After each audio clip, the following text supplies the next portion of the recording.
This is Adventure for Life.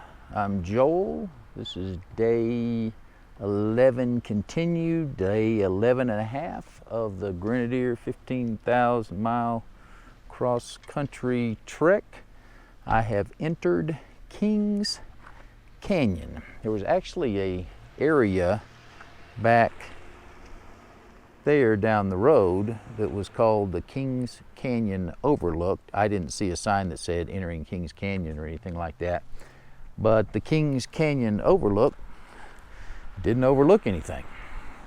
So a lot of people stopped there and traipsed all around, and you couldn't really see too much. So here we are at this area, and this is a lot better than what they were calling Kings Canyon Overlook.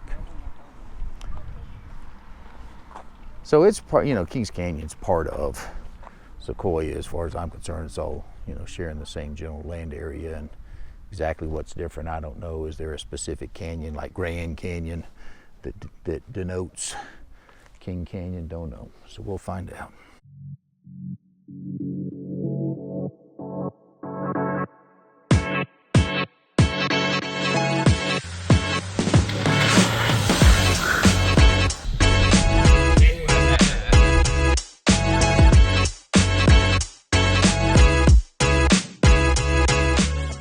Yeah, so here's another area that not too far from where I just was that gives you a pretty good overlook. The downside is that a lot of these trees, most of these trees are burned. So you can see the burning there. I can see it in the distance, even though you probably can't. And then there's burning on those trees. A lot of those trees have been killed, some time ago. Some are still alive. By the way, it is 75 degrees. So coming from 108 this morning in Visalia and 126 in Death Valley yesterday, it is hard to believe. The temperature I'm feeling right now is 51 degrees cooler than what I experienced yesterday. So that's pretty phenomenal. Anyhow, got some great views here. I'm sure I'll see some more. Also, when I went over that peak earlier and stopped for the Sequoia National Forest sign, I think it was, or area, that was 7,500 feet. So didn't really realize I had gotten to that kind of an altitude. I think I'm at about 6,500 right now, which is part of the reason why it's 75 degrees. So I'm headed down General Grant Trail. So it turns out, and that's not General Grant tree, but it turns out Kings Canyon has the General Grant Sequoia, which is the third largest tree in the world. There's some more examples right around the parking area. There's the old Grenadier right there. Anyway, of just the enormity of the trees. Thankfully, I didn't use the word immensity this time. Anyway, so this is supposedly about a 2-mile walk or so, something like that. And so I'm gonna do it. I think this represents the focal point of Kings Canyon, although Kings Canyon's a large area. It did say that the General Grant tree, at one time, this area was a national park all on its own, but that changed at some point when they included it in Kings Canyon. So I don't know if this tree's got its own name, but I'm walking through the middle of a fallen tree, which is pretty cool. Excuse me. I don't think this is a one-way thing, but look at the size of this. Now, obviously, they put some supports in it to hold it up and whatnot, but this is just really, really amazing. The girth and the length both of this tree that they've got set up here that we can walk through. So pretty awesome.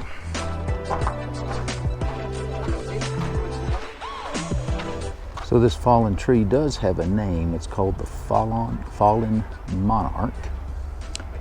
And interestingly, they've got a picture of it from 1900. And basically said it looks the same, so these trees, per the sign, can last as long as 1,000 years after they're dead, before they fully decay. There's another shot of that fallen tree right there in front of this very large tree with it as the backdrop. Anyhow, there's the inn that I walked into and then walked out way down there. So that was pretty cool. By the way, I did finally get some water, Aquafina, in a metal bottle so that I don't consume nanoplastics, which I don't really care about, but they didn't have any plastic bottle ones. They only had metal cans. This area is obviously great for growing trees because these are all cedars here, including this one here. That's, wow, that's 120 to 150 feet tall would be my guess. So a lot of cedars in here also. Okay, so there's the first look at the General Grant tree. Estimated age 1,700 years, height 268 feet, and I believe still growing, and with a 40-foot diameter. So pretty immense, and I'm assuming I'm going to get closer than this to it. So here's the trail, just another absolutely massive tree. Here, unfortunately, they've got us quote-unquote blocked off from it, but if you can see, you could easily walk inside that tree. And here we go again, looking up the top. That's gotta be pushing 200 feet, and you know, this pine tree next to it is just as tall. So I'm going with all the 200 feet, maybe plus some. So this again is the Grant tree, and it obviously has seen fire before, as you can see the fire inside there.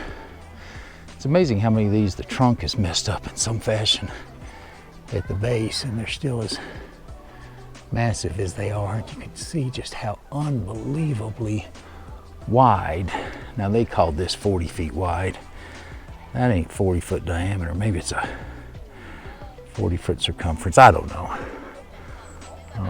Probably have to look it up somewhere, but it is massive nonetheless. Okay, another view from the other side.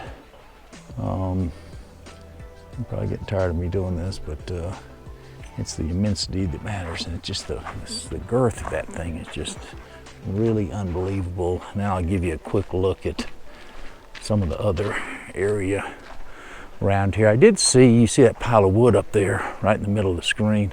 There's another one right there. Lots of piles of wood like that in various places. And it looks like they, pile them up and then burn them. And anyhow, there was quite a bit of that. So I don't know how often they clear like that, but I guess everywhere requires maintenance.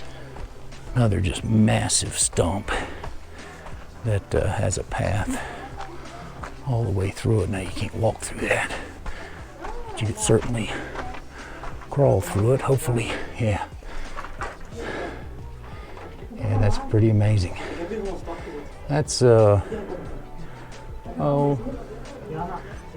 feet probably up to the top where those people are.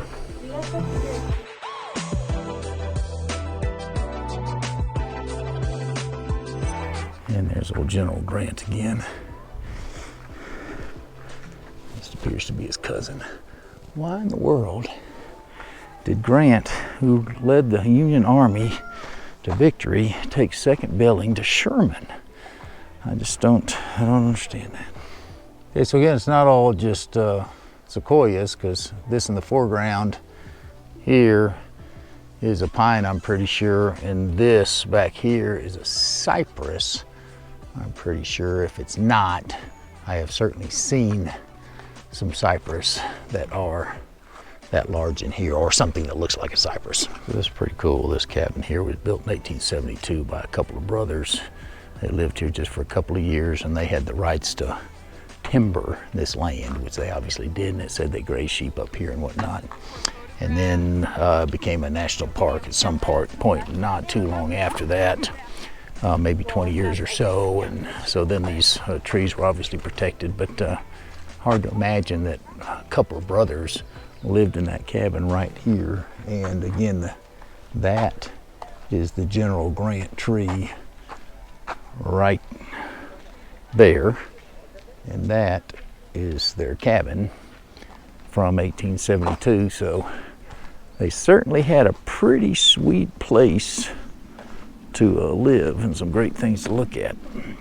So this is an incredible story. That stump right there, right here, the tree was cut in 1875 to celebrate the centennial, obviously in 1876, and it was transported to the Northeast because the stories of these huge trees had been told and people didn't believe it.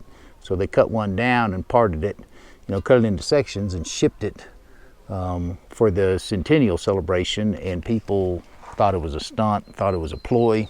And one of the trees that they cut down, which they called the Mark Twain tree, was over 300 feet tall. So in theory, that would have made it the largest tree in the world. So that's where that centennial stump was, and I just want to give you a quick 360 here. So there's the centennial stump. It said the Mark Twain stump was cut in 1891. There's that cabin that I mentioned a second ago.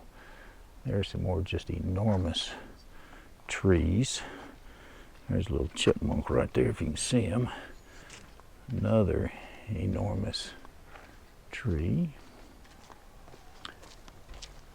So it's just, you really have some fabulous views on this trail, no matter where you are. And obviously this area and the area where the General Sherman are, both must be the quote-unquote perfect spots to grow sequoias. I'm going to leave you with this as the end of Kings Canyon. I know it was a lot like Sequoia.